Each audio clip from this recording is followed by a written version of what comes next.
आता काल big boss झालं.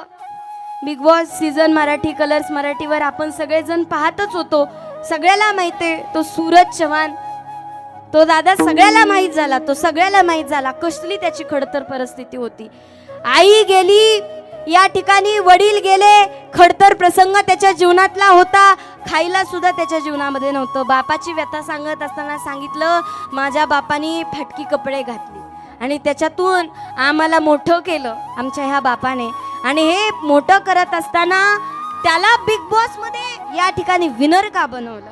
तर मला मंत्री नितीन गडकरीजींचं एक वाक्य आठवतं की अनेक माणसं डिग्र्या घेतात, मोठी होतात, श्रीमंत असतात आणि आपण त्यांना एक आपलं आदर्श मानत असतो. पण कधी जर तुम्ही 2 महिने त्यांच्यामध्ये राहिलात तर तुम्हाला त्यांचे अवगुण दिसतील. पण एखाद्या साध्या माणसाच्या घरी राहावं, झोपडीत राहावं,